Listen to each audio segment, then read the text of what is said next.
So, ich knüpfe schon mal an das, was der liebe Mike Schmidt heute gesagt hat, a Digital Explosion. Aber heute eine ganz, ganz spezielle Digital Explosion, die uns, glaube ich, alle als Menschen und als Familien auch hier in Deutschland bewegt, nämlich der Healthcare-Markt oder der Gesundheitsmarkt. Und im speziellen Gesundheitsmarkt und die Digitalisierung, digitale Transformation, die ganz, ganz, ganz notwendig ist in der nächsten Zeit. Ja, das heißt, wir wollen heute ein bisschen das Thema uns etwas genauer anschauen und dafür gehen wir vielleicht mal ganz kurz mal in die Historie rein, nämlich die Reise der lieben Arodak, was das Thema Healthcare und Telemedizin anbelangt. Hier sind ein paar Geschichten aus der Vergangenheit. Das ging los mit Videoübertragung ins Klassenzimmer für krebskranke Kinder zusammen mit dem UKE. Das ging dann weiter mit dem Refugee Response oder Response Container, den wir zusammen mit anderen Partnern aufgebaut haben.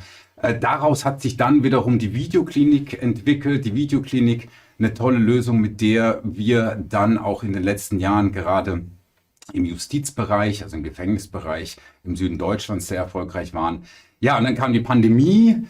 Und in der Pandemie haben wir uns dann überlegt, was können wir als Beitrag leisten in diesem Bereich und haben dann ein Produkt ins Leben gerufen, das nannte sich Carry. Carry war dann eine Videolösung, wo wir die Herausforderung natürlich durch die Pandemie adressiert haben, dass eben die Mitmenschen mit ihren Angehörigen im Pflegeheim eben Kontakt aufnehmen konnten.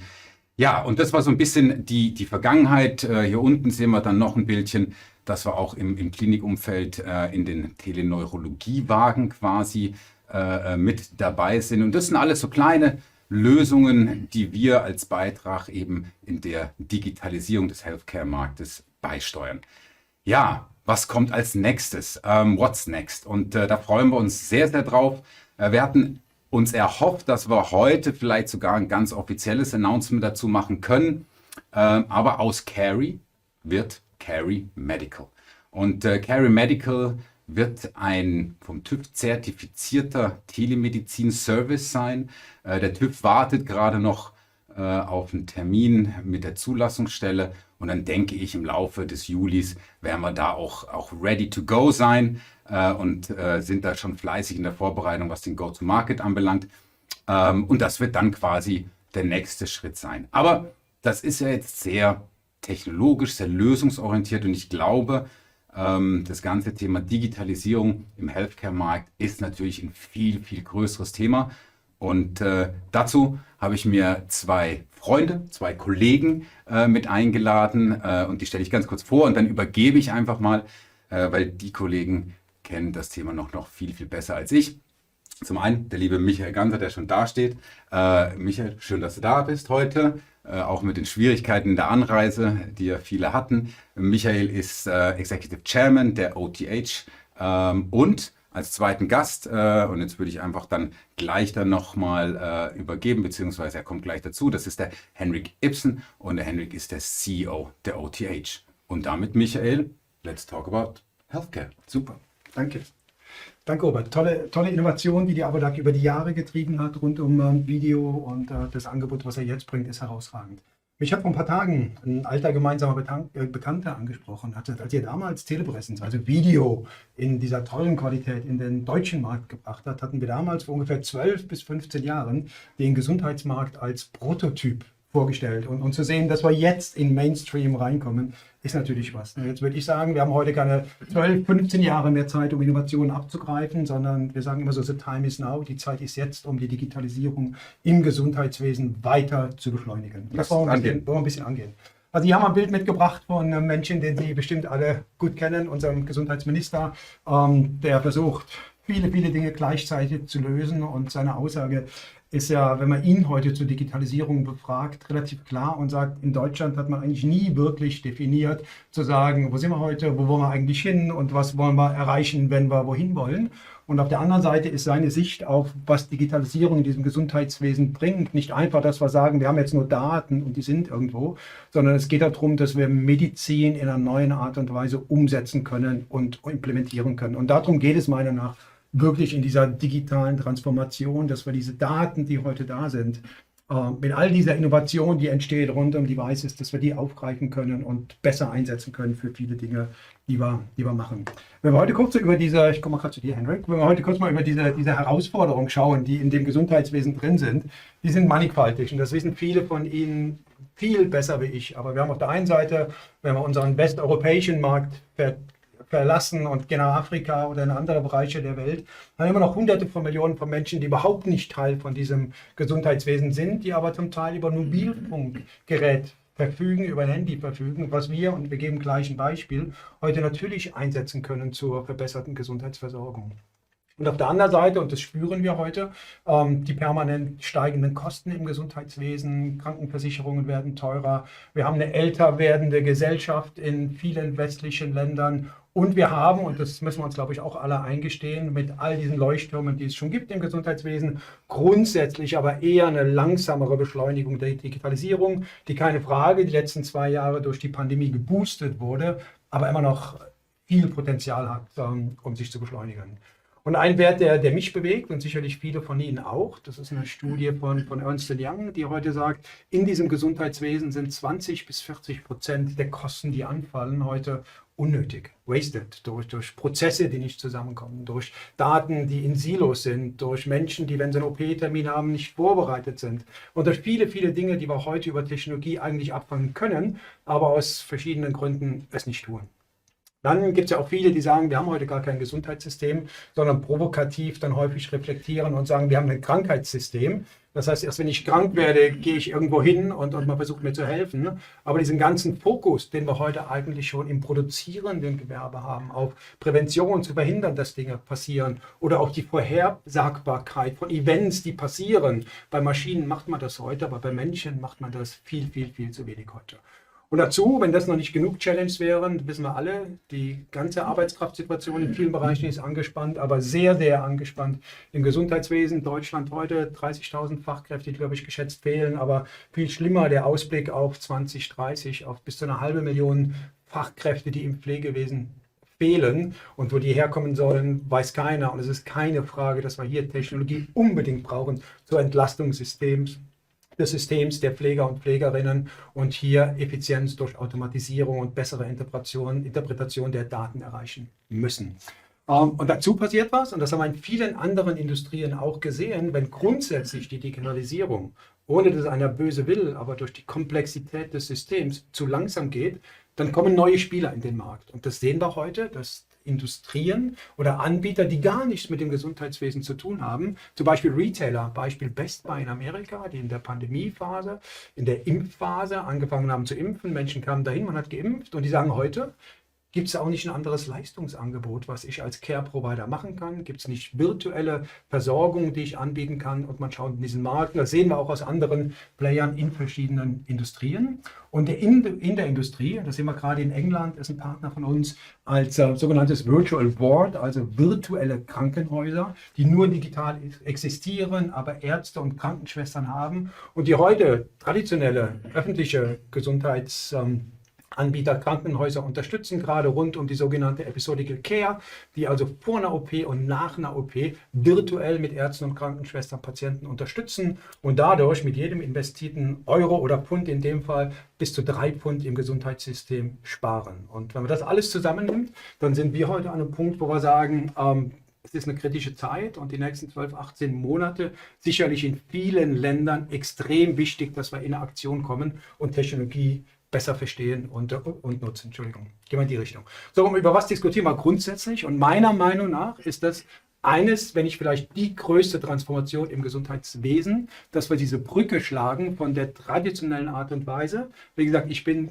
krank und gehe zum Arzt zu, ich bin eben nicht zwingend krank, sondern ich bin irgendwo und der Arzt meines Vertrauens, die Ärztin meines Vertrauens kann trotzdem meine Daten erfassen. Das ist ein Beispiel von einem Partner von uns, Biorism, Singapur-Unternehmen, heute im amerikanischen Markt aktiv, die am Beispiel der der Schwangerschaft ein Device entwickelt haben auf der Open Telehealth-Plattform. Das legt man auf den Bauch in den kritischen letzten 8 Wochen der Schwangerschaft, nimmt alle Vitaldaten der werdenden Mutter, des Kindes und wenn alles gut ist, ist alles gut und nur wenn irgendeine Abnormalität ist, dann heißt es, musst du wirklich kommen zum Arzt. Und das ist diese ganze Idee, diese ganze Transformation im Gesundheitswesen, die so viele Probleme lösen kann, sicherlich auch Herausforderungen mit sich bringt, aber wie schaffen wir es, diese Brücke zu bauen, dass ich Daten erfassen kann, egal wo ich bin. Und das ist die Vision, mit der Open Telehealth OTH heute antritt, dass wir Informationen von Menschen zu Hause oder unabhängig der Lokation sind, fassen können und sie in Aktionen im Healthcare, im Gesundheitswesen umsetzen können. Das ist das, was wir tun.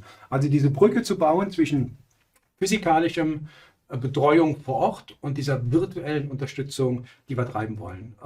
Und was wir in dieser Pandemie und Sie wahrscheinlich alle auch gelernt haben, wir haben 2 Betrachtungsweisen. Das eine ist die der Physicians, also der Care-Provider, wie Technologie einen Sprung gemacht hat und dass es quasi selbstverständlich war, die Angebote, die wir gerade hier gesehen haben, dass sich Telemedizin, Teleconsultation heute anbietet, dass das hochgesprungen ist auf in dem Referenzfall hier auf über 80%. Aber diese orange Linie, diese Remote Patient Monitoring, die permanent hochgeht, eben diese permanente Unterstützung, Überwachen der Menschen über ihre Gesundheitssituation, die ist, die am stetig steigenden ist.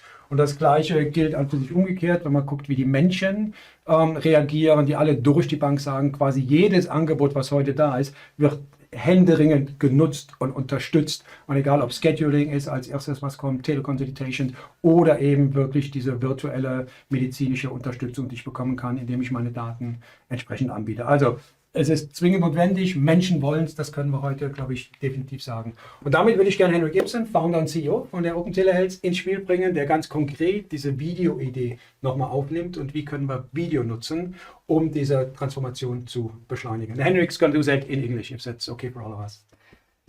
For everybody, thank you and thank for being here. It's a great pleasure, and I will continue in English because I want you to listen, not to laugh. I do speak German, but not today. So just to a little bit of context, my story is that I digitized the Danish healthcare system for many, many years, and we more or less finished that 10 years ago. And I'm not going to compare the German to the Danish healthcare system because we're not going to get anywhere. I'm just going to say that we do not have fax machines. So let's just leave it at that.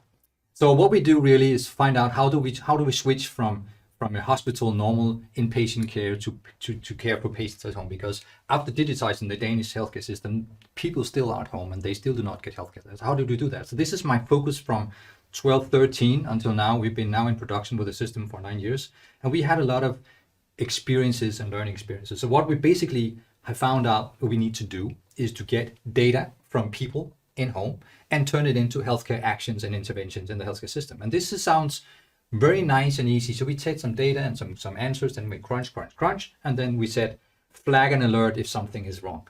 But there is some complications to that. And the part of this is that the doctors, they will only react to medical devices, which means we need to use stuff like we can answer on the phones, which is a medical device if you answer in verbally or written answers, but it's not good enough because the doctors also want medical devices that are Bluetooth based, so you can have a blood pressure device and measure validated data and put it into the system so they can react to validated data. We of course also now have the smartphone, which is a part of the story as well.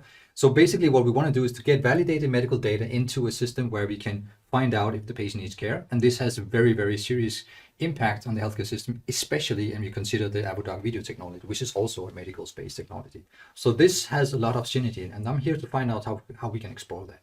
One thing we need to know is that medical data has to be from a validated source, which means that this year, the Apple Watches, that's basically Toys R Us. We cannot use it in the medical space. It's interesting, it's entertaining, it's guiding, but it's not medical validated.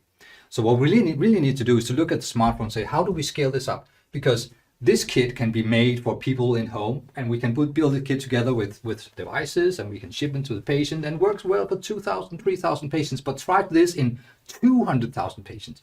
Not going to happen. So we need to do the smartphone, and one of the things we've seen the smartphone is this kind of device. I'm just going to step over here. This is screenshots from my smartphone app where I'm doing a visual scan of my face. I'm recording the red colors. The red color changes in my face are shipped to an AI that processes this and results here medically validated data of my body into my phone and then into the backend system for the doctors to evaluate if I'm okay or not. And now this is interesting because this really scales up. Everybody with a smartphone can do a blood pressure test. Now think about that. How many people has a smartphone? A lot of people has a smartphone. Okay, so we can get a lot of data, and it's validated data, and we can use that data to crunch and find out, okay, who need a video consultation? How do we follow up? And then things start coming together, because this kind of interactive intelligence here can be used to create validated medical data using the Cisco technology. So looking at this one, basically all we need is a 40-second capture of a face to do blood pressure, blood saturation, pulse, and respiratory rate. 40 seconds. And this means we are basically able to turn all the WebEx devices that has a medical certification into a validated medical device that can be used for capturing data while you're having a video conference. Now, this can be very dangerous because you don't want someone to measure the blood pressure or stress level in a meeting with corporate executives. That's going to go totally bad. But as a medical device, with the doctor doing it, with the patient saying, I give consent to this kind of operation because I'm a patient, I have consented to submitting my data, everything's okay. So we get a ton of data. And now, over the last 9 years, we found out that getting a blood pressure is not good enough to say if it's too high or too low. So what we need to do, and what we have done, is to apply measures that give us the ability to do trending analysis, because the smart guy here says, but this cannot be as precise as the other one, so maybe we cannot use it. So what we are doing is we work on trend analysis for the people where we measure the blood pressure using the camera. And if they flag as trending high, then we can filter them out and maybe give them a real device that can measure the blood pressure on the cuff, but not before that. So this is kind of the idea. We can use technology integrated to different form of devices and capture data. And this is just the beginning, because the next step is to have the microphone activated and say, okay, we can do cough analysis. How do you cough? And we can put that in an AI and say, oh, he's got pneumonia, he's got corona or whatever. So we have a lot of value added technology that can be pushed into the existing infrastructure and create value medical solutions that will give people a better life and solve some of the problems Michael talked about in the scalability of the healthcare system. I think I'll leave it here. Just think a little about the consequences, and I'll be happy to talk later. Thanks. Super, Henrik. That's great insight. So from when we think about video, it's not just about person to person, which obviously is great, and people love it when they can speak to the doctor or to the nurse using video. But seeing that video is a smartphone plus all the other devices can give so much more data into the healthcare system, and with this one change, I think, the paradigm of the system. So if we step back and said, okay, what is our belief? Where is the healthcare industry right now? And we can discuss country by country, and clearly Denmark now for the first time being the most competitive country in the world because of digital, and a lot because of digitization in the healthcare system speaks for itself, right? And we know nations are competing. But things we see pretty much everywhere. We say the digital engagement is imperative. It's not a question if or if not. We see it that people want to have it at any potential time. We see it that care providers, I know that everybody is overloaded in the system, but still those which carve out some innovation capability, they clearly understand they can do so many more things using digital and virtuality, doing better patient care before something happens, and also into rehabilitation. And the last thing, we clearly know it that people want it. They want to be treated as much as possible in their community or in their home for obvious reasons, right? So all of that is real. So and that's the only advertisement if you so wish. So what is that platform we're talking about, what Henrik and his team has been developing? We say the healthcare system always needs to start with the people at home, independent where they are, and whatever prevention predictives they want to do, or whatever disease they deal with. It can be so many things happen to our life, right? For no reason, but we need to be able to deal with all the different things. And then on the other side, the care providers, which obviously the main purpose is to help the people and have the time and technology available to help the people, and then benefiting from the full innovation which is going on in the world. The examples we just saw the videos, a smartphone, what it can do, but all the other devices which are coming, and everywhere somewhere in the world is somebody thinking about how to solve their problem. So we have the opportunity to work with all those different medical devices because the platform is open. And then, oh, sorry, I just, sorry. And then on the other side, allowing the care providers to use with all the different interfaces they have with their app, with their clinical information system, whatever they have, right? So, and make it easy and have a platform which is secure, Kubernetes-based technology. Data can be at the care provider if we worry, obviously, like we do, particularly in Germany, about the data, or it can be in a secure cloud, and we connect all of that, right? So for me, that is such a significant innovation that I'm really excited, Henrik, to be with you on that journey. I know we can make life better for the care providers, and we can make life better for the population and the societies. And with this one, I think, Robert, that's an innovation we give for everybody, for the innovators, for the shapers. We really believe the time is now to build the bridge between traditional and physical care, between physical and virtual care, and who's better building bridges than Abodag and the partner Cisco, right? I mean, that's what you do for a living. And then we believe that video and virtual care, they're really partners in crime, right? It fits together, they're synergetic, and they're the building block for, I think, the next wave of care. And I think for everybody in care, it's an opportunity to create lighthouses for digital health in Germany. But quite frankly, given where the market is, I think it is setting about more lighthouses for digitization in Germany. So we're kind of like excited where the market goes and what we can do.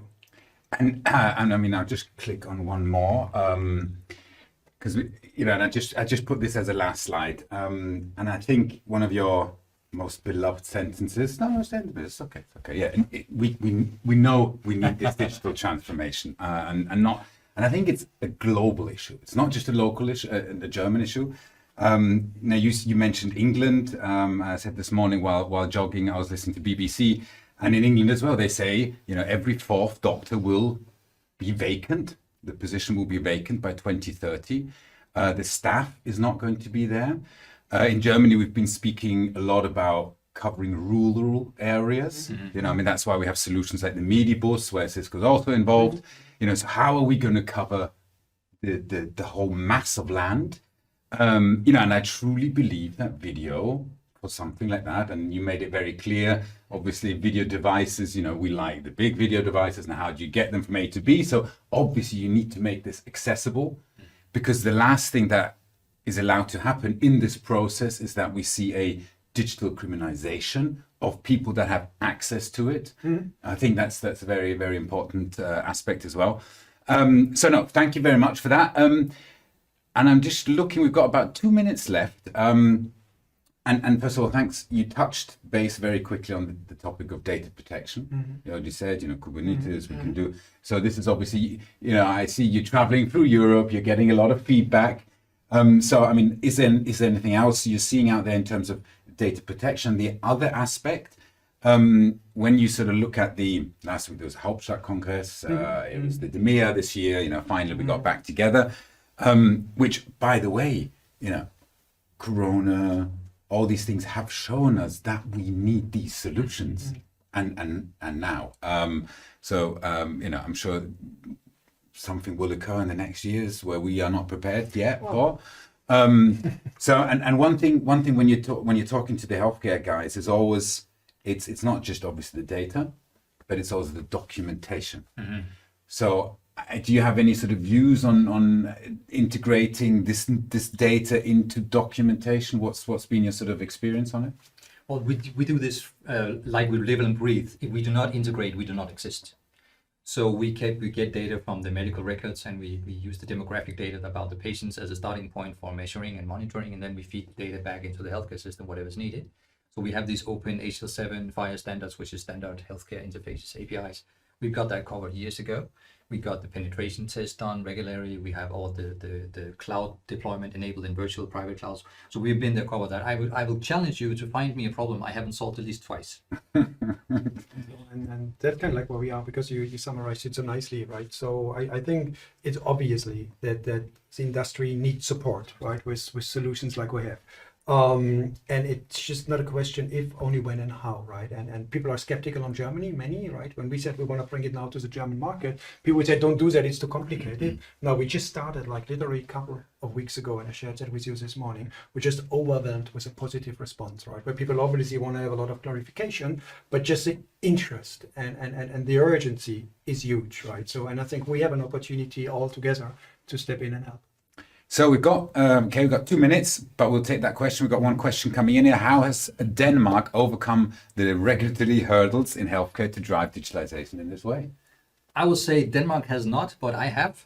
Okay. It's a question about being diligent about how you build a system. Take into account the regulatory environment. The ISO 1345 ISO certificate has to be a part of your DNA, has to be the way you live and breathe and work and perform. So we have done that from the beginning, lifted all the regulatory compliances from the beginning. So we have done this because we want to address the EU. Denmark are still struggling. Many companies are still struggling. The regulatory environment in Denmark is not better than Germany. So, but as a company and as an entity like you are doing with what you're doing, and we started doing the regulatory stuff and getting all our nuts lined up to crack in order from the beginning. So nobody can point a finger at us at any point in time and say we didn't do this and that. On the contrary, we are ahead of the curve. I won't say bleeding edge, but at least leading edge in terms of regulatory compliance and documentation of how we did, why we did, when we did, and so on. The only thing, so maybe if we have just 30 seconds more, is like, Denmark started, and this is how the entire story started, like 10 years ago, which we need a nationwide telemedicine plan, right? Yeah. This is how it started, obviously, with a big vision and a big action like a decade ago when we did the live demo. So, but I think a country can move, and innovators and shapers can move independent from the vision. I'm confident Germany will come up with similar visions and action plans, and we need to be part of that. But clearly, there's no reason why innovators and shapers can't start today. Good final words. So, time is up. Great 25 minutes. Thank you very much for coming. Ich gehe mal kurz noch ins Deutsche. Ich hoffe, das war informativ und interessant. Einen kurzen Einblick in was unsere Überlegungen so sind. Und wie Sie ja wissen, wie ihr wisst, die Avodac sieht sich ganz klar als digitaler Businesspartner, auch mit der Softwareentwicklung, wo wir einfach genau diese Themen zusammenbringen, mit Devices, mit den Lösungen. Deswegen, ich lade Sie ein, kommen Sie auf uns zu, sprechen Sie mit uns und wir freuen uns auf weitere Gespräche. Und jetzt sage ich einfach noch viel Spaß mit den weiteren Sessions.